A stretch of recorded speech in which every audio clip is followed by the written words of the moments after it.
Hello అండి. నేను John designer మాస్టర్ని. ఈరోజు హ్యాండ్ కటింగ్ చూపిస్తాను. అది బైసెప్ కొంచెం పెద్దగా ఉండి ఆర్మోల్ కొంచెం చిన్నగా ఉన్న వాళ్ళ కోసం అని ఈ వీడియో. ఇది చాలామందికి ఈ ప్రాబ్లం ఉంటుంది. సో ఇది బైసెప్ దగ్గర వచ్చేసి 16 ఇంచెస్ ఉంది. 16 ఇంచెస్ అంటే కొంచెం ఆర్మోల్కి ఈ బైసెప్కి వచ్చేసి 1.5 ఇంచ్ మాత్రమే తేడా ఉంది. సో ఇది 1.5 తేడా అంటే చాలా హ్యాండ్ లూజ్ చాలా ఎక్కువ కావాలి. సో ఇది నేను కటింగ్ చేస్తాను. ఈ వీడియోలో చూడండి క్లియర్గా. సో ఈ మెజర్మెంట్స్తో నేను కటింగ్ చేస్తాను. 11 ఇంచుల హ్యాండ్ లెంత్ ఉంది. హ్యాండ్ లెంత్ కోసం మార్కింగ్ చేసుకుంటున్నాను. ఇది హ్యాండ్ లెంత్. సో 11 ఇంచులు ఉంది కదా, 11 ఇంచులు నేను మార్కింగ్ చేస్తున్నాను. దీనికి మార్జిన్ కోసం కూడా ఒక మార్కింగ్ పైన పెట్టుకొని 2 గీతలు గీసుకోవాలి. గీస్తున్నాను, ఒక్క నిమిషం. ఓకే, ఇలా ఒకటి, మార్జిన్ కోసం ఇంకొక గీత గీసాను. ఇక్కడ ఇది 11 ఇంచుల లెంత్ అనమాట. సో ఇక్కడ మీకు నేను ప్రతి వీడియోలో 4 ఇంచెస్ డౌన్ చెప్తాను. అంటే హ్యాండ్ డౌన్ వచ్చేసి 4 ఇంచులు చెప్తాను, కానీ 4 ఇంచులు పెట్టద్దు. ఇక్కడ 3.5 ఇంచులు మాత్రమే పెట్టాలి. అది కూడా పైనుంచి మార్జిన్ ఏదైతే ఉందో దాంతో కలుపుకొని 3.5 ఇంచులు పెట్టుకొని ఒక గీత గీసుకోండి ఇట్లా. సో ఇది హ్యాండ్ డౌన్ వచ్చింది. ఇది హ్యాండ్ డౌన్ అనమాట. సో ప్రతి వీడియోలో నేను అందరికీ 4 ఇంచెస్ పెట్టేమని చెప్పాను, కానీ ఇక్కడికి వచ్చేసరికి 3.5 మాత్రమే డౌన్ సరిపోతుంది. సో ఇక్కడ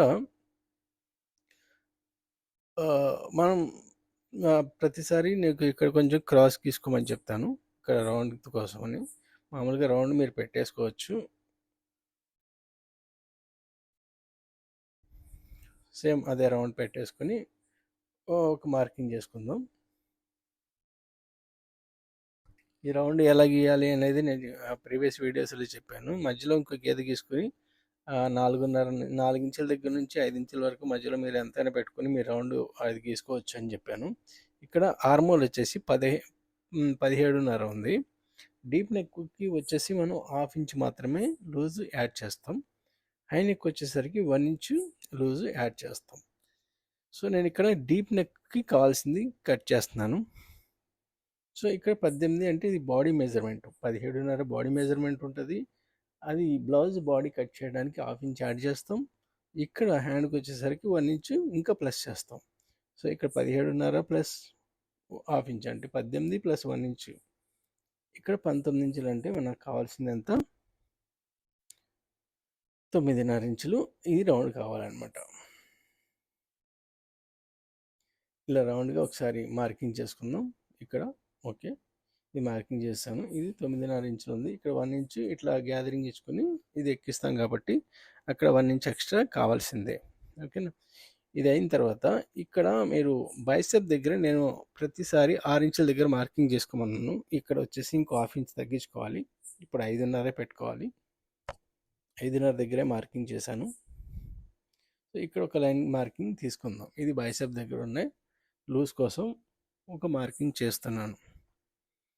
సో ఇక్కడ కావాల్సింది 16.5, సారీ 16 ఉంది బాడీ మెజర్మెంట్.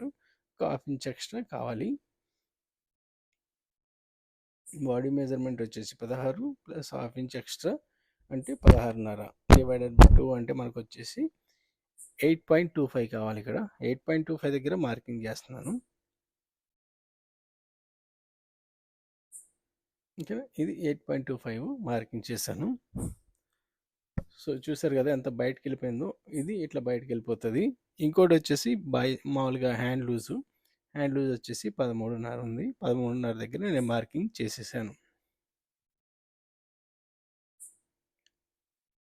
ఓకే, ఇది బైసెప్ మార్కింగ్ 16 ఉంది. 16 ప్లస్ 1/2 ఇంచ్ ఎక్స్ట్రా కావాలి లూజ్ కోసం. సో ఆ లూజ్ తర్వాత 8.25 అది వచ్చిందన్నమాట. ఇది ఇక్కడ ఇట్లా రౌండ్ వచ్చింది కదా. ఇప్పుడు మీరు కర్వ్ స్కేల్ ఉంటుంది, ఇది కొంచెం షేపే ఉంటుంది, కాకపోతే కొంచెం ఎక్కువ షేప్ కావాలి కాబట్టి ఇలా 3 రౌండ్గా గీసుకోవచ్చు, ప్రాబ్లం లేదు. ఇలా గీయాలి, గీసిన ఇది ఓకే. ఇట్లా మీరు ఇట్లా రౌండ్ గీసేసుకోవచ్చు, ప్రాబ్లం లేదు. ఎందుకంటే అక్కడ మనకి ఫ్రీనెస్ కావాలి. చాలా మందిలో ఉండే ఇది సమస్య ఇది. సో మనం ఎట్లయితే హ్యాండ్ కట్ చేస్తున్నాం కట్ చేసేసుకుని ఈ రౌండ్ షేప్ మాత్రం బయటకు వేసుకుని అది మనం కట్ చేసుకుంటే ఈ హ్యాండ్ ఈజీగా మనకి స్టిచ్చింగ్ చేసుకోవడానికి కానీ ఫిట్టింగ్ రావడానికి కానీ చాలా ఈజీగా ఉంటుంది. సో ఈ విధంగా మీరు కట్ చేసుకుంటే ఈ ప్రాబ్లం మీకు తెలియదు అనమాట. Thank you.